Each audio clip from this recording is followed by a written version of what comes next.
নমস্কার বন্ধুরা, আজকে আমার রেসিপি এঁচুর চিংড়ি। বিয়েবাড়ি হোক বা যে কোনো অনুষ্ঠান বাড়ি, এঁচুর চিংড়ি খেতে আমরা প্রায় সবাই ভালোবাসি।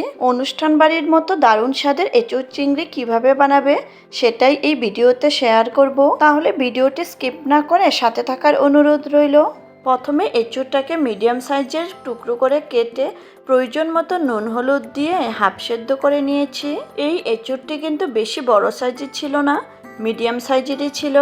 এবার এঁচুর রান্না করার জন্য একটি ভাজা মশলা তৈরি করে নিব, যার জন্য কড়াই একটি গ্যাসে গরম করে এর মধ্যে দিয়ে দিচ্ছি 1 চামচ গোটা ধনে, হাফ চা চামচ গোটা জিরে, 8-10টি গোলমরিচ আর দিয়ে দিচ্ছে 4টি শুকনো লঙ্কা। এই গোটা মশলাটুকু কম আঁচে হালকা করে ভেজে নিব।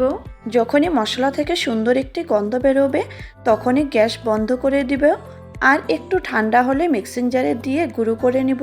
গোটা মশলাটুকু নামিয়ে সেই কড়াইটিতে 2 টেবিল চামচ তেল গরম করে নিয়েছি। গরম তেলের মধ্যে এবার নুন হলুদ দিয়ে ম্যারিনেট করে রাখা চিংড়ি মাছগুলো ভেজে নিব। চিংড়ি মাছগুলো একটু বড় সাইজের ছিল বলে মাঝখানে কেটে 2 টুকরো করে নিয়েছি। চিংড়ি মাছগুলো এক পাশটা একটু হয়ে গেলে অন্য পাশটা উল্টে দিব। এইভাবে চিংড়ি মাছগুলো উল্টে পাল্টে একটু লাল লাল করে ভেজে নিব। চিংড়ি মাছের মধ্যে এরকম লাল লাল কালার চলে আসলে এগুলো তেলের থেকে ছেঁকে তুলে নিব। কড়াইয়ের মধ্যে আরেক টেবিল চামচ তেল গরম করে এর মধ্যে দিয়ে দিলাম হাফ চামচ গোটা জিরে, সাথে দিয়ে দিয়েছি গোটা গরম মশলা ও একটি তেজপাতা। এগুলোর কালার হালকা চেঞ্জ হলে এর মধ্যে দিয়ে দেব 2টো বড় সাইজের কোচানো পেঁয়াজ। পেঁয়াজটুকু ততক্ষণ পর্যন্ত মিডিয়াম ফ্লেমে ভেজে নিতে হবে যতক্ষণ না পর্যন্ত এর মধ্যে একটু লালটে কালার চলে আসে।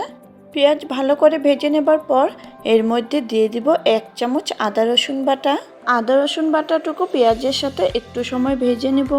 তারপর এর মধ্যে দিয়ে দিব চপড করে রাখা 2টো টমেটো। তোমরা যদি চাও টমেটো কুচির পরিবর্তে টমেটো পেস্টও দিতে পারবে। টমেটোর মধ্যে দিয়ে দিলাম হাফ চামচ লবণ। লবণ দেবার পর এইটুকু ঢেকে ভালো করে কষিয়ে নেব যতক্ষণ না পর্যন্ত এর থেকে তেল সেপারেট হয়। তবে গ্যাসের ফ্লেম কিন্তু লো টু মিডিয়ামই রাখবো। 2-3 মিনিট টমেটোটুকু কষিয়ে নেবার পর এর মধ্যে গুঁড়ো মশলা অ্যাড করব। প্রথমেই দিয়ে দিচ্ছি 1 চামচ হলুদ গুঁড়ো, তারপর দিয়ে দিলাম 1 চামচ ধনে গুঁড়ো, 1 চামচ জিরে গুঁড়ো, 1 চামচ লঙ্কা গুঁড়ো। লঙ্কার গুঁড়োর পরিমাণ তোমরা নিজেদের প্রয়োজন মতো কম বেশিও করতে পারবে। মশলাটুকু যাতে পুড়ে না যায় এর জন্য এর মধ্যে দিয়ে দিলাম একটু পরিমাণে জল দিয়ে সমস্ত মশলাটুকু ভালো করে কষিয়ে নিব। মশলা কষিয়ে নেবার পর এর মধ্যে দিয়ে দিব সেদ্ধ করে রাখা এঁচুরের মধ্যে মশলাটুকু একবার লাগিয়ে নিব। তারপর এর মধ্যে অ্যাড করব 2টো মিডিয়াম সাইজের আলু দুটো আমি ডুমো ডুমো করে কেটে হলুদ নুন দিয়ে আগে থেকে ভেজে তুলে নিয়েছি। এবার এঁচুর আলু মশলার সাথে 4-5 মিনিট ভালো করে কষিয়ে নিব। এখানে একটি রিকোয়েস্ট করব, যদি আমার ভিডিওটি দেখে ভালো লেগে থাকে একটি লাইক করে দিও। আর তোমরা যারা আমার চ্যানেলে নতুন করে ভিজিট করেছো চ্যানেলটিকে সাবস্ক্রাইব করে পাশে থাকার অনুরোধ রইল। 4-5 মিনিট এঁচুর আলু ভালো করে কষিয়ে নেবার পর এর মধ্যে দিয়ে দিব প্রয়োজন মতো গরম জল। তবে এঁচুর চিংড়ি একটু মাখা মাখা বানালেই খেতে ভালো লাগে। জল দেবার পর লো টু মিডিয়াম ফ্লেমে 10 মিনিট ঢাকা দিয়ে রান্না করে নিব। 10 মিনিট রান্না করে নিয়েছি।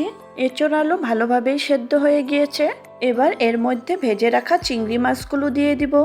মাছ দেবার পর আরও 5 মিনিট রান্না করে নেব। তার আগে হাফ চামচ লবণ দিয়ে দিলাম। লবণ যেহেতু আমরা আগেও ব্যবহার করেছি তাই লবণটা স্বাদ মতোই দিবে। 5 মিনিট পর এর মধ্যে দিয়ে দিচ্ছি করে রাখা ভাজা মশলা আর দিয়ে দিচ্ছি হাফ টিস্পুন গরম মশলা গুঁড়ো। গরম মশলা দিয়ে নেড়ে চেড়ে 2 মিনিটের মতো রান্না করে নিব। 2 মিনিট পর ওপর থেকে দিয়ে দিচ্ছি 1 চামচ ঘি দিয়ে একটু নেড়ে চেড়ে গ্যাস বন্ধ করে দিব। গ্যাস বন্ধ করে ঢাকা দিয়ে 2 মিনিটের মতো রেখে দিব। তারপর সার্ভ করব। তৈরি হয়ে গেল দারুণ স্বাদের এঁচুর চিংড়ি। সত্যি বলছি বন্ধুরা, এইভাবে এঁচুর চিংড়ি বানালে 1 থালা ভাত নিমিষেই শেষ হয়ে যাবে আর কোনো কিছুরই প্রয়োজন হবে না। তাহলে আজকের মতো আসি, আবার আসবো নতুন কোনো রেসিপি নিয়ে। ততক্ষণের জন্য বাই অ্যান্ড টেক কেয়ার।